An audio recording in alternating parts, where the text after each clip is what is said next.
To shed more light on the federal government's clean cooking gas transition, we are joined virtually by Mr. Mfon Gabriel, a human rights activist and a social commentator. Good morning, Mr. Mfon. Thank you for joining us. Thank you so much. Good morning. Yes, well, when we talk about cooking gas, do you think the federal government's decision to convert over 5 million homes for clean cooking gas by 2030, do you think this goal is realizable, especially when we look at how it's structured here in Nigeria? Promises, then implementation becomes a problem. Okay, yes, in our opinion, it is realizable because in the past 2 years, under the administration of the government of President Bola Ahmed Tinubu, we have seen the penetration and integration of rural dwellers as well as the poor into the use of clean and renewable energy. The past 2 years, we've recorded 12 million. So the target for 2030 to have 5 million Nigerians integrated is realizable. And to add to that too, we have seen big infrastructural projects going on, exactly by the NNPC, like the OB3, AKK gas pipeline and all of that. So this is actually, pushing the integration and trying to see that Nigeria meets its 2030 energy transition target of, having most Nigerians captured in the gas infrastructure. All right. Remember that the energy transition, gas is our transition fuel. So we are in order in that regard. Okay, so what strategies then or programs would you suggest be put in place to ensure affordability and accessibility of clean cooking gas, especially for low-income earners? Okay, as for the strategies, I would say that first there is need to have increased public awareness, yes, on radio, on TV, so that most Nigerians can be aware, as well as enlightenment campaign, across the different geopolitical zones of the country. The federal government could also partner with civil society organizations who are already on the ground doing some of this work. So that way, more people will be aware. But much more to that is that there is need for subsidized LPG provisions, like, front-loading the cost by providing incentives for the cylinders.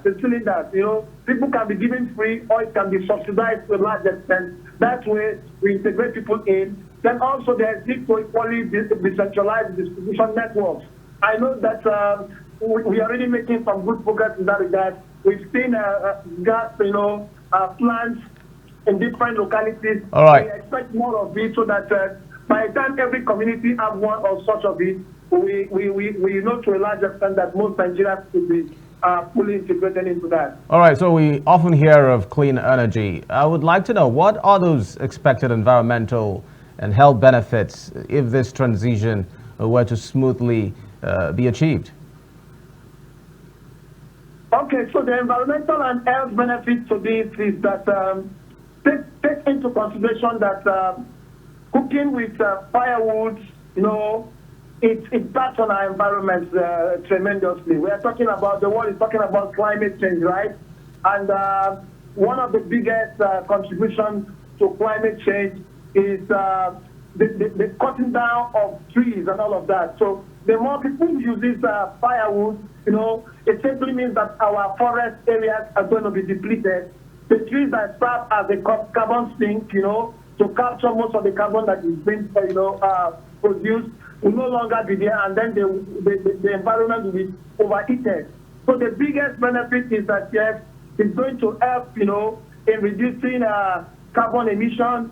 It's going to provide for us, we have more carbon sink because the forest will now replenish and, regain its health, right? All right, Mr. Mfon. So in terms of the health of the people, people will be more healthy. Our women who uses the firewood and it impacts on their health, their eyes and all of that will be less reduced. All right, finally on this session, when we talk about Akwa Ibom, the government is planning to establish the Ibom Oil and Gas Corporation.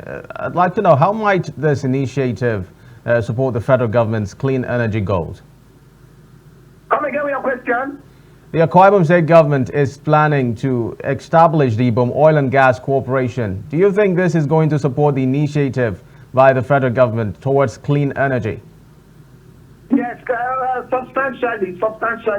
Take into consideration that Akwa Ibom State is one of the biggest oil and gas producing states in the country, and the Akwa Ibom State coming up with the Ibom Oil and Gas Corporation is going to add to it, because that way most of the gas that is being produced in the state could be utilized in the state. Thankfully, the company is already thinking upstream, midstream, and downstream, so they could produce and then they could distribute within the state. So it is in line. It is in All right. line. All right. And in fact, recently we had a commission of a gas pipeline. A gas project in the state. So this is more like a plus to it. All right, Mr. Mfon Gabriel, human rights activist and social commentator, thank you very much for speaking with us.